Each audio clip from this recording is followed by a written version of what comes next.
अल्हम्दुलिल्लाहिल्लज़ी lump यज़ल आलिमन क़दीरा हय्यन क़य्यूमन समीअन Basira वस्सलातु वस्सलामु अला रसूलिही अरसलहू बिलहक़्क़ि बशीरन व नज़ीरा व अला आलिही व अस्हाबिही कसीरन कसीरा अम्मा बाद फ़अऊज़ु बिल्लाहि मिनश शैतानिर रजीम बिस्मिल्लाहिर्रहमानिर्रहीम वलक़द अर्सलना मूसा बिआयातिना अन अख़रिज क़ौमक मिनज़्ज़ुलुमाति इलन्नूर वज़क्किरहुम बिअय्यामिल्लाह इन्न फ़ी ज़ालिका लाआयातिन लिकुल्लि सब्बारिन शकूर सदक़ल्लाह व सदक़ रसूलुहुन नबियुल अमीनुल करीम व नहनु अला ज़ालिका लमिनश शाहिदीन वश्शाकिरीन वल्हम्दुलिल्लाहि रब्बिल आलमीन इन्नल्लाह व मलाइकतहु युसल्लूना अलन नबी या अय्युहल्लज़ीना आमनू सल्लु अलैहि व सल्लिमू तस्लीमा बुलंद आवाज़ से दुरूद शरीफ पढ़ लीजिए अस्सलातु वस्सलामु अलैका या रसूल अल्लाह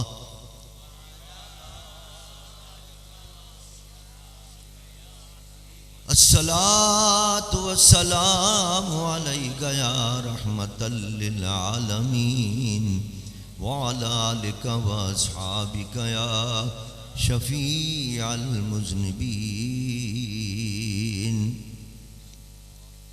हम्द व सला के बाद मुक़्तदर उलमाए किराम, मेरे वाजिबुल एहतराम बुजुर्गों और अज़ीज़ दोस्तों,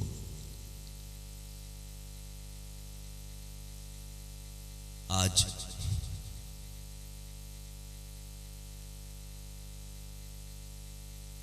एक आलिम बाअमल,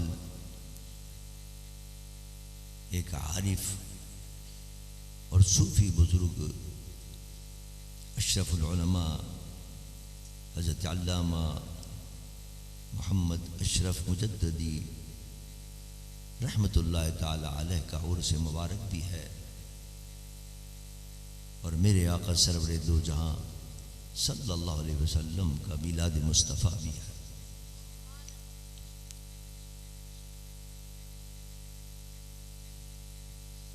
हज़रत मौलाना मोहम्मद अशरफ साहब रहमतुल्लाह ताला अलैह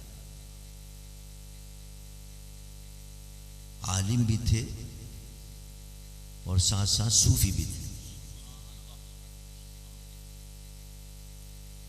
इल्म जो है वो तकब्बुर पैदा करता है और तसव्वुफ जो है वो तवाज़ु और इनकिसारी पैदा करता है। खाली अगर आलिम हो और तसव्वुफ से मस न हो, सूफिया की सोबत इख्तियार न की हो,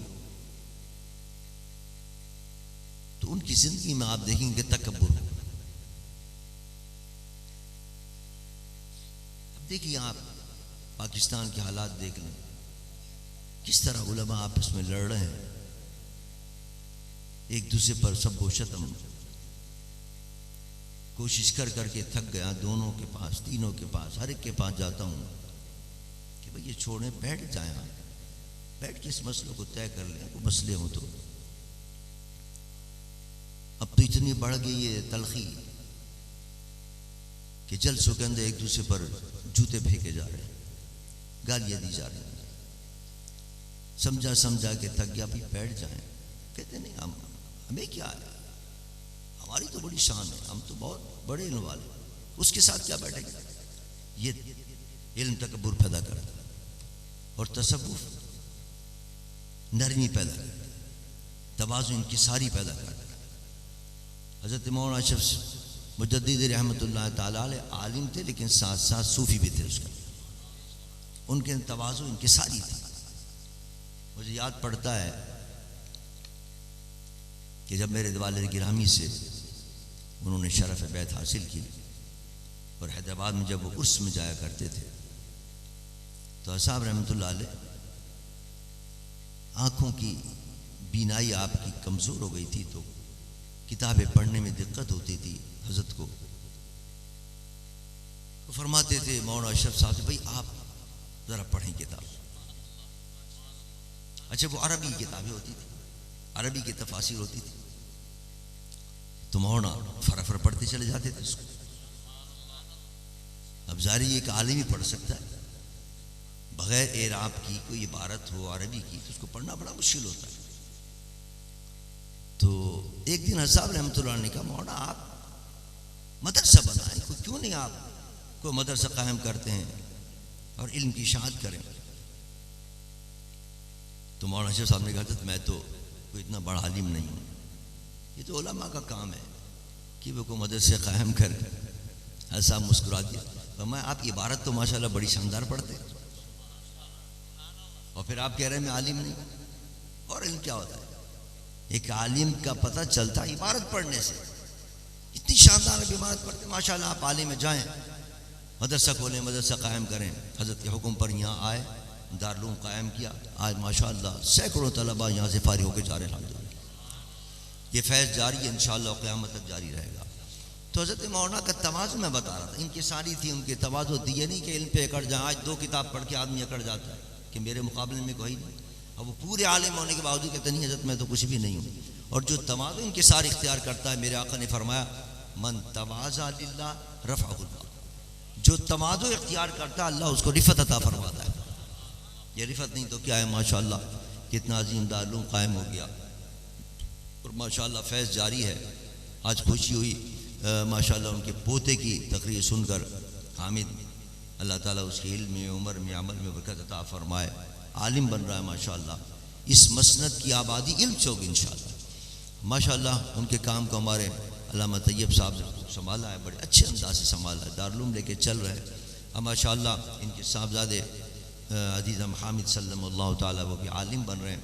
अल्लाह ताला इस आस्थानी को, इस दारुल उलूम को शाद और आबाद रखे और क़यामत तक इसके फैज़ को जारी और सारी रखे। चूँकि ये उर्स की महफिल भी है और मीलाद मुस्तफ़ा भी है, इस लिहाज से मैंने एक आयत तिलावत करने की सादत हासिल की। अल्लाह तबारक व तआला हज़रत मूसा अलैहिस्सलाम से फरमा रहा है, वलक़द आतैना मूसा बिआयातिना अनिख़्रुज कौमक मिनज़्ज़ुलुमाति इलन्नूर।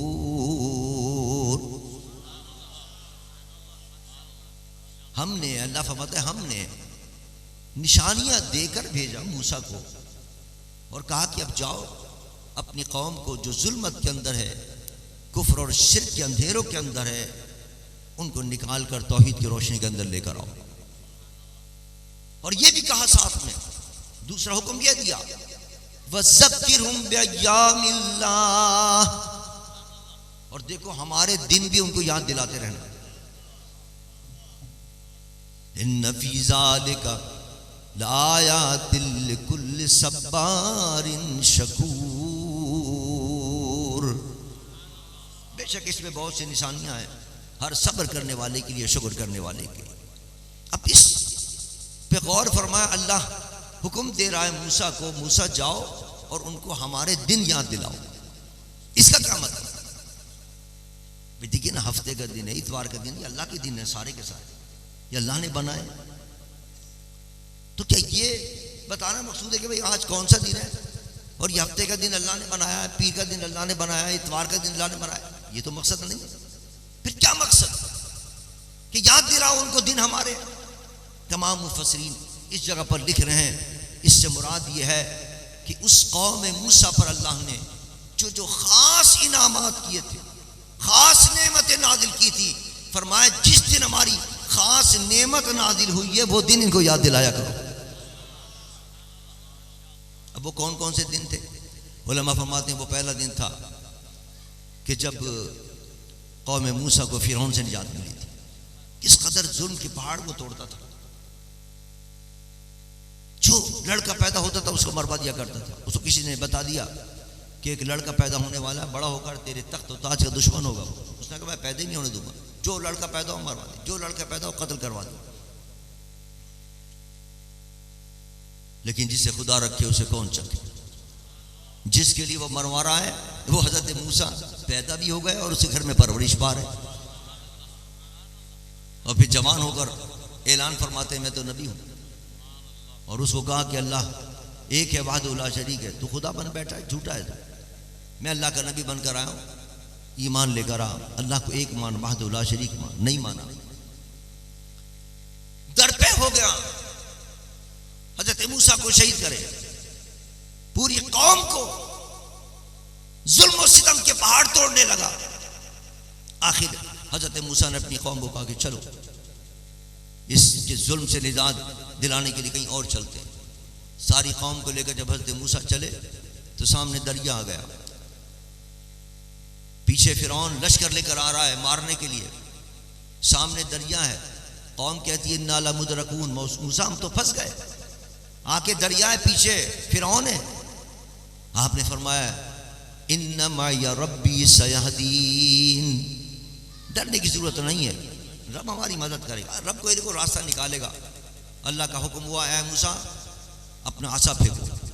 हजरत मूसा अपने आसा फेंका, दरिया के अंदर उसी का रास्ता बन गया।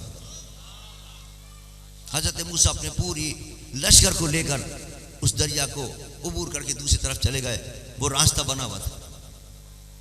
आप जहाँ अंदाज़ा करें, यहाँ तो कई सालों में जाके पुल तैयार होते हैं, और यहाँ एक लम्हे के अंदर हजरत मूसा ने आसा मारा, वो पुल तैयार हो गया। उस पुल को अबूर करके हजरत मूसा उनका लश्कर दूसरी तरफ चला गया। फिरौन आया अपने लश्कर के साथ, देखा पुल बना हुआ है, वो पुल के ऊपर आ गया। अल्लाह ने हुक्म दिया, पुल डूब गया, फिरौन अपने तमाम लश्कर के साथ गर्क हो गया। ये दिन है कि जिस दिन अल्लाह ने फिरौन के जुल्म से हजरत मूसा की उम्मत को निजात अता फरमाई कि हमारी खास नेमत है जो हमने तुझे अता की है, इसके जुल्म से तुम्हें निजात अता की है। ये दिन हमारा दिन है, इस दिन को मनाया करो, इसकी याद मनाया करो। अब ये कुरान पाक में अल्लाह जिक्र करके हमें और आपको सबक देना चाहता है, हमें बताना चाहता है, उम्मत मुस्तफ़ा को बताना चाहता है। अगर हजरत मूसा की उम्मत पर एक दिन आया था कि फिरौन के जुल्म से उनको निजात मिली थी, वो दिन अल्लाह का दिन बन गया और उसको याद करने का हुक्म दिया जा रहा है। तो ए उम्मत मुस्तफ़ा, वो दिन के जिस दिन मोहम्मद मुस्तफ़ा तशरीफ लाए हैं और कायनात को सारे शिर्क से निजात मिली है, जुल्म से निजात मिली है, वो तुम्हारे लिए अजमत वाला दिन है, वो अल्लाह का दिन है, उसको याद किया करो तुम।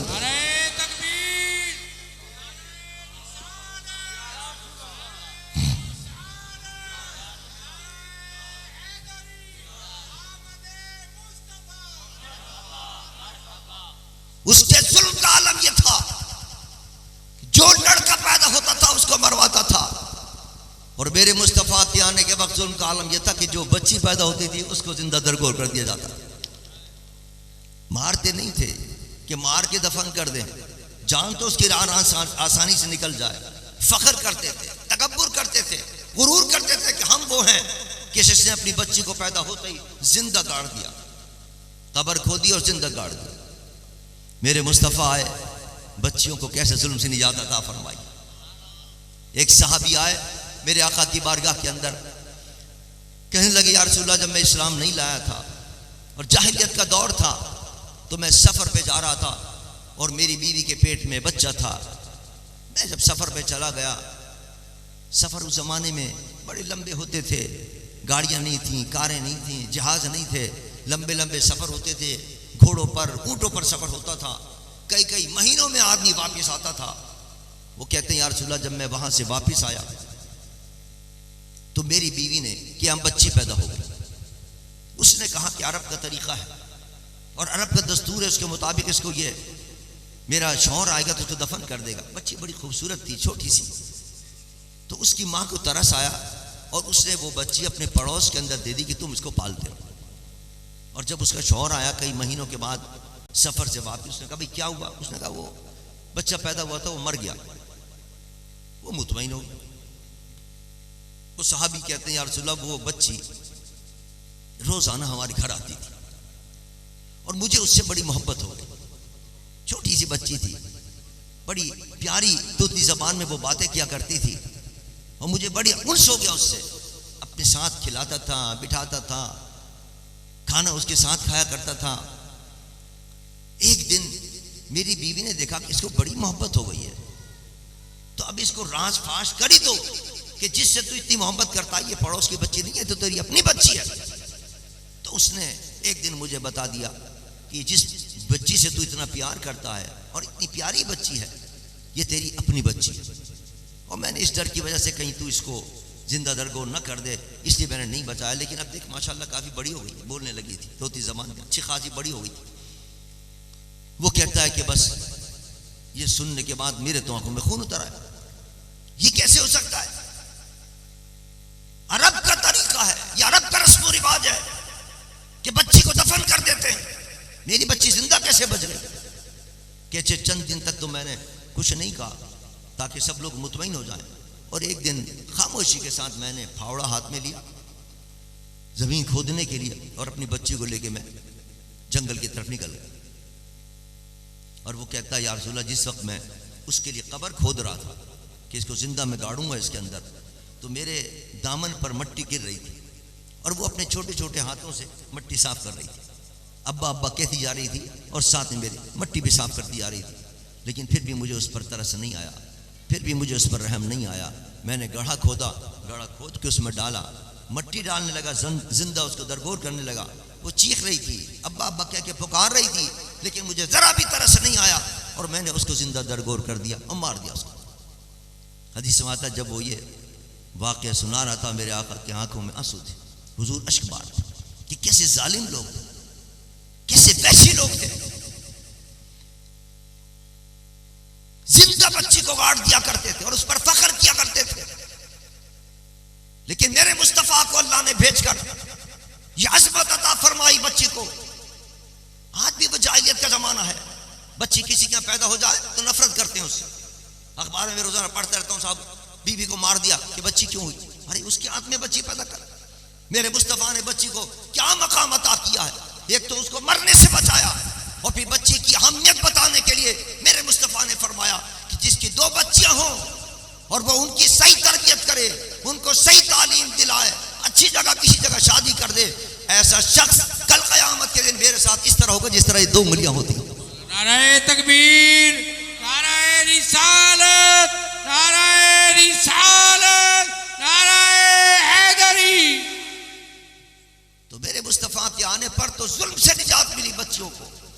बच्चियों को तो ज्यादा शुक्र अदा करना चाहिए, तो अल्लाह का शुक्र अदा करना चाहिए। अल्लाह ने अपना महबूब अता किया है जिसके सदके में अल्लाह ने ईमान और नेमत से हमें नवाजा, इस्लाम जैसी नेमत से नवाजा है। लेकिन सबसे ज्यादा शुक्र तो और तो करना चाहिए कि जिंदा दरगोर होने से अल्लाह ताला ने इनको बचा लिया मुस्तफ़ा के सदके का। ये नबी के मिलाद का सदका है। औरतों को अल्लाह ने मकाम और मर्तबा अता किया है। आज औरतें जनाब कह रही हैं कि हमें हमारा हक दिया जाए। अरे हक तो मेरे मुस्तफ़ा ने दिया था, तुम्हें तो जिंदा दरगोर कर दिया करते थे, जिंदा गाड़ दिया करते थे। आज जनाब बैनर लेके खड़ी हो जाती है, हमें हक दो, हमारा जिस्म हमारी वर्दी। ये हक नहीं है तुम्हारा। अल्लाह ने मेरे मुस्तफ़ा के सदक़े में तुम्हें ये इज्जत अता की है, तुम्हारे अस्मत तुम्हें अता की है, पाक दामनी तुम्हें अता की है। जो औरत पाक दामन होगी, अपनी अस्मत की हिफाजत करेगी, वो अल्लाह की प्यारी, अल्लाह की महबूब होगी। हदीस में आता है कि जो औरत अपने बिस्तर की हिफाजत करे, अपने शौहर का ख्याल करे, शादी होने के बाद अपनी इस्मत की हिफाजत करे, अपने शौहर को राजी रखे, उसका मकाम और मर्तबा यह है कि उसके और जन्नत के दरमियान सिर्फ ये सांस का फासला, इधर मरेगी इधर सीधा जन्नत के अंदर चली जाएगी। क्या मकाम अता किया मेरे आका सरवरे दो जहां सल्लल्लाहु अलैहि वसल्लम ने। ये हुकूक हैं जो इस्लाम ने अता किए बच्चियों को, ये हुकूक है जो औरतों को अल्लाह ने और अल्लाह के महबूब ने अता किए हैं, और ये मेरे मुस्तफ़ा के आने से, मिलाद मुस्तफ़ा से हमें मिले। तो जब हुजूर तशरीफ ले आए हैं तो हम इस दिन को क्यों ना बनाए। वज़क्किरुहुम बिअय्यामिल्लाह, अल्लाह फरमाता है ये मेरा दिन है, अपना दिन फरमा रहा अल्लाह ताला उसको, जिस दिन अल्लाह ताला ने हज़रत मूसा अलैहिस्सलाम को फिरौन के जुल्म से निजात अता फरमाई। यहाँ पूरी इंसानियत को अल्लाह ने जुल्म से निजात अता फरमाई मेरे मुस्तफ़ा के आने पर। लिहाजा ये मिलाद शरीफ का 12 रबीउल अव्वल का दिन, ये भी अल्लाह का दिन है, इसमें भी हमें मनाने का हुक्म दिया जा रहा है। इसी जलसे में मैं किसी ज़माने में आया करता था, यहाँ हज़रत साहब फैजुल हसन शाह साहब रहमतुल्लाह ताला तशरीफ़ लाया करते थे और उनके साथ हम जलसे किया करते थे। यहाँ मुझे याद आता तो वो एक शेर पढ़ा करते थे, वो पढ़ते थे कि गर्ज आदमियत का सामा मुहैया कर दिया। लहजे से नहीं पढ़ते थे, वो तो रमा पढ़ते थे, उनका तो खास अंदाज था, अल्लाह ताला उनके दर्जात बुलंद फरमाए। गर्ज आदमियत का सामा मुहैया कर दिया, अरे एक अरब ने आदमी का बोलबाला कर दिया, एक अरब ने आदमी का बोलबाला कर दिया। आदमियत को इज्जत अदा की है, ये नहीं देखा कि बच्ची किसकी है, यहूदी की बच्ची है, नसरानी की बच्ची है, ईसाई की बच्ची है, काफिर की है। फरमाया जिसकी बच्ची भी हो बच्ची को न मारो, कयामत के दिन सवाल होगा, भाई मौऊदत व सुइलत, बच्चियों से पूछा जाएगा कयामत के दिन तुझे क्यों मारा गया था, क्यों जिंदा दरगोर किया गया था। क्या इंसानियत का सबक दिया मेरे मुस्तफ़ा ने। हुजूर इंसानियत के लिए अमन का पैगाम लेकर आए, पैगंबर अमन बनकर आए। तो वो जात कि जो ऐसे अमन का पैगाम लेकर आई हो और जिसने आलम के अंदर अमन का बोलबाला कर दिया, और कुरान में अल्लाह ताला ने इस नेमत का इजहार फरमाया, वज़कुरू निअमतल्लाहि अलैकुम इज़ कुंतुम आदाअन फ़अल्लफ़ बैना क़ुलूबिकुम फ़अस्बहतुम बिनिअमतिही इख़वाना। अल्लाह फरमाता है हमारी नेमत तो याद करो कि तुम किस तरह आपस में एक दूसरे के दुश्मन बने हुए थे, एक दूसरे के खून के प्यासे थे। औस और खिजरत दो कबीले थे जिनकी लड़ाई साल 2 साल की नहीं थी, सदियों पुरानी लड़ाइयां चल रही थी। लेकिन अल्लाह फरमाता है देखो तो सही, फ़अस्बहतुम बिनिअमतिही इख़वाना, तुम कैसे दुश्मन थे लेकिन हमारे महबूब के आने पर कैसे तुम शीरो शकर होते चले गए। ये भी हमारी बड़ी नेमत है तुम्हारी कि मोहब्बत और मवद्दत पैदा हो जाए, नफरतें खत्म हो जाए। मेरे मुस्तफ़ा ने नफरतें खत्म की। आज इस्लाम के दुश्मन की साजिशें कर रहे हैं पाकिस्तान के अंदर भी कि नफरतें मुसलमानों के अंदर पैदा हो, लड़ें आपस में, कत्ल गारतगरी करें ताकि दुश्मन आके आराम से कब्जा करें। कहीं फिरकावारियत की आग भड़काई जाती है, कहीं लिसानियत की आग भड़काई जाती है, एक दूसरे को लड़वाया जाता है मुसलमानों को आपस के अंदर ताकि पाकिस्तान कमजोर हो। हालांकि हमें चाहिए कि हम इत्तेहाद और इत्तेफाक का मुजाहरा करके इस्लाम के दुश्मनों का मुकाबला करें। पाकिस्तान के दुश्मनों का मुकाबला उस वक्त होगा जब हम मुत्तहिदों का मुकाबला करेंगे। मेरे मुस्तफ़ा सरवर दो जहां सल्लल्लाहु अलैहि वसल्लम की इस नेमत का अल्लाह जिक्र कर रहा है कि तुम्हें अल्लाह तबारक व तआला ने हमारे, अल्लाह फरमाते हैं हमने अपने महबूब के जरिए तुम्हारे दरमियान मोहब्बत पैदा कर दी थी। जो नफरत पैदा करने वाले लोग हैं, बाज़ अपनी तकारीर से नफरत पैदा करते हैं, अपने बयाना से नफरत पैदा करते हैं, अपने कलाम से नफरत पैदा करते हैं, अपनी तहरीर से नफरत पैदा, अपनी किताबों से नफरत पैदा करते हैं, वो इस्लाम की दुश्मन है, वो पाकिस्तान के दुश्मन है। वो अल्हम्दुलिल्लाह हम मिली यकजहती काउंसिल के प्लेटफार्म पर यही कारनामा अंजाम दे रहे हैं। तमाम मसाली के लोगों को कह रहा भाई तुम अपना मसलक अपने पास रखो, तुम अपना मसलक अपने पास रखो, तुम अपना मसलक अपने पास रखो। लेकिन इस्लाम इसकी इजाज़त नहीं देता कि इस मसलक के नाम पर आप एक दूसरे का कत्लेआम शुरू कर दें, एक दूसरे को मारना शुरू कर दें। आप दलाइल से बात करें, आपको हक पहुंचता है कि आप कहें कि साहब मेरे पास ये दलील है, उनके पास ये दलील है। लेकिन ये इस्लाम हक नहीं देता कि आप खुद ही फैसला भी करें और जनाब किसी को कत्ल करना शुरू, साहब ये हक पर नहीं है, इसको कत्ल करना शुरू कर दें। तो ये अल्हम्दुलिल्लाह हमने मिली यकजहती काउंसिल बनाई, कायदे मिल्लत अल्लामा शाह अहमद दुरानी रहमतुल्लाह तआला अलैह ने। और इस पाकिस्तान के अंदर जो इस वक्त एक फ़िज़ा इत्तेहाद की कायम है। वो इन उलमा का सदका है कि तमाम मसालिक के लोगों ने मिलकर एक तंजीम बनाई मिली यकजहती काउंसिल के नाम से अल्हम्दुलिल्लाह। और कोशिश हमारी होती है जब भी कोई इस किस्म की आग भड़काने की कोशिश करें मुसाद को ख़त्म करें और पाकिस्तान के अंदर अमन की फ़िज़ा कायम करने की कोशिश करें। बहरहाल बात कहीं से कहीं निकल गई कि अल्लाह तबारक व तआला ने हज़रत मूसा अलैहिस्सलाम के लिए फरमाया कि जिस दिन अल्लाह का एक ख़ास इनाम हो वो दिन हमारा दिन कहलाता है, उस दिन को मनाया करो। तो इसके अंदर मिलाद मुस्तफ़ा भी आ गया। हुजूर इस दिन तशरीफ़ लाए, अल्लाह का इतना बड़ा इनाम हमें मिला हुजूर के सदक़े के अंदर, हम उस दिन को मनाते हैं और अल्लाह के हुक्म पर अमल करते हैं। वज़क्किरहुम बिअय्यामिल्लाह। इसी तरह ये उर्स जो है ये भी इस हुक्म के मुताबिक हम मनाया करें। क्यों? इसलिए कि उर्स को उर्स क्यों कहते हैं कि अल्लाह का वली को अल्लाह का कुर्ब उस दिन नसीब होता है और इससे बड़ी उसको कोई नेमत नहीं मिलती। सारी जिंदगी वो तड़पता रहता है अल्लाह का वली कि किसी तरह अल्लाह की लिक़ा हासिल हो जाए और हुजूर की ज़ियारत नसीब हो जाए। जब वो मरता है, मौत आती है, तो मौत के बाद उसको मुस्तफ़ा की ज़ियारत भी नसीब होती है, अल्लाह का कुर्ब भी हासिल हो जाता है। इतनी बड़ी नेमत उसको मिल रही है, इसलिए इसको उर्स कहा जाता है। कब्र में आते हैं फरिश्ते कहते हैं नम का नौमतुल उरूस, दुल्हन की तरह सो जा, अब तुझे कोई उठाने वाला नहीं है, अब तू क़यामत के दिन ही उठेगा, तू आराम और सुकून से सो जा, कोई तुझे तकलीफ देने वाला नहीं होगा। इस उरूस के लफ्ज़ ये उर्स का लफ्ज़ बना है कि अल्लाह का वली जब कब्र में जाता है तो हुजूर की ज़ियारत उसको नसीब होती है, अल्लाह की लिक़ा उसको हासिल होती है। तो यूँ समझिए उसके लिए इससे बढ़कर खुशी का कोई दिन नहीं होता, सबसे बड़ी नेमत उसको मिलती है। और अल्लाह फरमाता है जिस दिन मेरी खास नेमत तुम्हें मिले वो मेरा नेमत का दिन होता है, उसको मनाया करो। तो हम वज़क्किरहुम बिअय्यामिल्लाह पर अमल करते हुए मिलाद मुस्तफ़ा का दिन भी मनाते हैं और वज़क्किरहुम बिअय्यामिल्लाह पर अमल करते हुए उर्स का दिन भी मनाते हैं। अल्लाह के वलियों का उर्स मनाते हैं, कभी हज़रत दादा गंज बख्श अली अजमेरी का उर्स मना रहे हैं, कभी जनाब बाबा बुल्ले शाह का उर्स मना रहे हैं, कभी जनाब हज़रत ख्वाजा गरीब नवाज का उर्स मना रहे हैं, कभी हज़रत इमाम रब्बानी मुजद्दिद अल-फ़िसानी रज़ियल्लाहु ताला का उर्स मनाते हैं। ये जितने दिन मना रहे हैं ये ख़ास नेमत अल्लाह की उनको अता हुई हैं, उस नेमत को मनाकर अल्लाह का दिन मनाकर वज़क्किरहुम बिअय्यामिल्लाह पर अमल करके आमिल बिल कुरान हो रहे होते, सवाब कमा रहे होते, सवाब कमा रहे होते। पता नहीं बाज़ लोगों को उर्स के नाम से क्यों चिढ़ है कि साहब ये उर्स नहीं होना चाहिए। अरे भाई ये तो उर्स अहादीस के लफ्ज़ से निकला, ये तो दम का नौमतुल उरूस के लफ्ज़ से ये लफ्ज़ निकला है।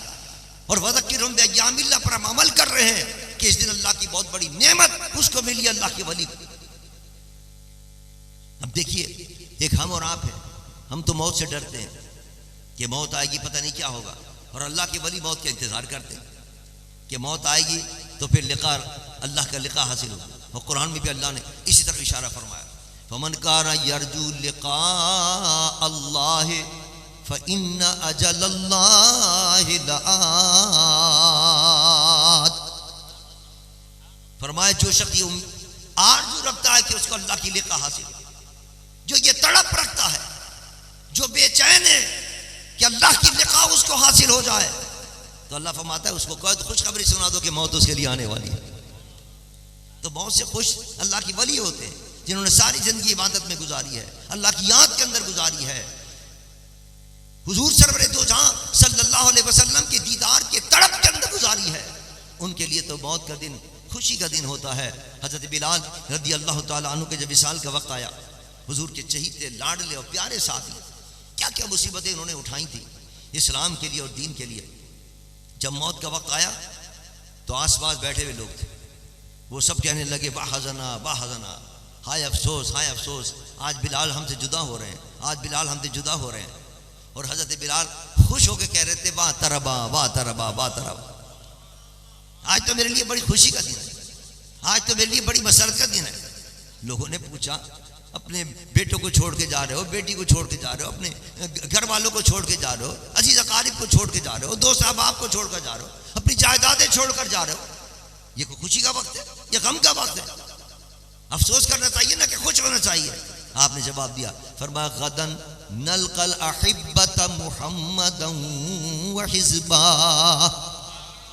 फरमाया मैं क्यों ना खुश हूं जिनसे मुझे जुदाई हो गई थी, अपने आका के हुजूर में हाजिर रहा करता था, जब अशहदु अन्ना मुहम्मद रसूलुल्लाह कहता था तो हुजूर को सामने देखा करता था, सहाबा सामने होते थे, वो सहाबा बिछड़ गए हैं, वो नबी बिछड़ गए हैं। अरे ये मौत तो मेरे लिए खुशखबरी लेकर आ रही है कि कल मुस्तफ़ा की ज़ियारत भी होगी, सहाबा की मुलाकात भी होगी। नाराए तकबीर, नाराए रिसालत, नाराए रिसालत, नाराए हैदरी, आमदे मुस्तफा। तो पता चला अल्लाह के वलियों के लिए ये मौत का दिन बड़ी खुशी का दिन होता है, मसरत का दिन होता है, बड़ी नेमत का दिन होता है, बहुत बड़ी नेमत अल्लाह की लिका और हुजूर सरवर दो जहां सल्लल्लाहु अलैहि वसल्लम की ज़ियारत जैसी नेमत उनको नसीब हो रही है। तो फिर क्यों ना खुशी मनाए, क्यों ना कहें वज़क्किरहुम बिअय्यामिल्लाह। अल्लाह फरमाता है ये मेरा दिन है, ये जिसमें मैंने इतनी बड़ी नेमत इनको अता की, इस दिन को मनाया करो। तो हम जब भी उर्स मनाते हैं वज़क्किरहुम बिअय्यामिल्लाह पर अमल करते हैं, जब भी हम क्या नाम है मिलाद मुस्तफ़ा मनाते हैं, हुजूर की आमद का दिन मनाते हैं, तो वज़क्किरहुम बिअय्यामिल्लाह पर अमल कर रहे होते हैं। यूँ समझिए ये महफिल सजाकर कुरान पर अमल करके अल्लाह के महबूब बनते चले जाते हैं। एक बात आखिरी अर्ज़ करके अपनी बात को ख़त्म करूँगा। मिलाद मुस्तफ़ा मनाने वाले, उर्स मनाने वाले, अल्लाह के वलियों से मोहब्बत रखने वाले, हुजूर से इश्क रखने वाले, उनको चाहिए कि वो हुजूर के तरीक़े पर भी चले, हुजूर के इरशादात पर भी अमल करें। जिन वलियों से मोहब्बत करते हैं उनसे मोहब्बत का सबूत भी दें। वो अपनी ज़िंदगी, सारी ज़िंदगी हमें ये नसीहत करके गए कि देखो नमाज न छोड़ना, हम नमाज छोड़ देते। उन्होंने कहा देखो जो फ़राइज़ हैं जिसके अंदर रमज़ान के रोज़े हैं उसको मत छोड़ना, हम रमज़ान के रोज़े हमसे नहीं रखे जाते। देखो ज़कात अदा करना ये फ़र्ज चीज़ें हैं, हज जिन पर फ़र्ज हो गया वो हज अदा करे, लेकिन हमसे हज नहीं। पता नहीं कितने लोग हैं इन्होंने अभी तक हज नहीं किया, कितने लोग हैं जो जनाब अपने पैसों की ज़कात अदा नहीं करते, कितने लोग हैं जो अपने फसलों के लिए उश्र अदा नहीं करते। अगर हमें अल्लाह से, अल्लाह के रसूल से सच्ची मोहब्बत है, अगर हमें अल्लाह के वलियों से सच्ची मोहब्बत है और उनके दिन हम मनाते हैं, उर्स मनाते हैं, मिलाद मुस्तफ़ा की महफिलें सजाते हैं, तो हमें चाहिए कि हम मोहब्बत का सबूत दें, अल्लाह के प्यारों की कहना माने। हुजूर जो इरशाद फरमा के गए हैं, जो अहकामात दे के गए हैं, ये औलिया किराम उन्हीं अहकामात को फैला के गए। हज़रत मौलाना अशरफ ने अपनी पूरी ज़िंदगी लोगों को यही तलकीन किया, जहाँ भी जाते थे, जहाँ भी जलसे होते थे, अपने जुमे के खुतबात होते थे, तहरीर उन्होंने लिखी, किताबें उन्होंने लिखी, सब में ये पैगाम दिया। हज़रत इमाम रब्बानी का ये पैगाम है और इमाम रब्बानी ने हुजूर से ये पैगाम दिया है कि ये फ़राइज़ हैं, इसको अदा करो, ये हराम चीज़ें हैं, इनसे अपने आप को बचाओ, तो ज़िंदगी तुम्हारी दुनिया वाली भी आसान हो जाएगी, कब्र की ज़िंदगी भी आसान होगी, हशर की ज़िंदगी भी आसान हो जाएगी। अल्लाह हमें आपको सबको हुजूर की इत्तिबा की तौफीक अता फरमाए। और माशाअल्लाह ये मदरसा देखकर खुशी होती है, ये हमारे हाफिज़ अशरफ साहब की यादगार है ये, और हमारे साहब रहमतुल्लाह अलैह के कहने पर उन्होंने ये कायम किया था। अल्लाह ताला इस मदरसे को दिन दुगनी रात चौगनी तरक्की अता फरमाए। और जो साथी और जो दोस्त इसके साथ ताउन कर रहे हैं, इस दारुल के साथ, वो ये समझ लें कि अपनी आखिरत संवार रहे हैं। जब तक ये मदरसा कायम रहेगा, जिन जिन लोगों ने इसके साथ मदद की, इस मदरसे के साथ, और यहाँ से पढ़ के उलमा निकलते रहेंगे, वो आदमी मर जाएगा लेकिन सवाब उसको कब्र में मिलता रहेगा मुसलसल। अल्लाह हमें और आपको सबको ऐसे मदारिस की, ऐसे दीन कामों की मदद करने की तौफीक अता फरमाए, और इन औलिया किराम के नक्श कदम पर चलते हुए अहकामात इलाही की पाबंदी की तौफीक अता फरमाए। वमा अलैना इल्ला बलागुल मुबीन।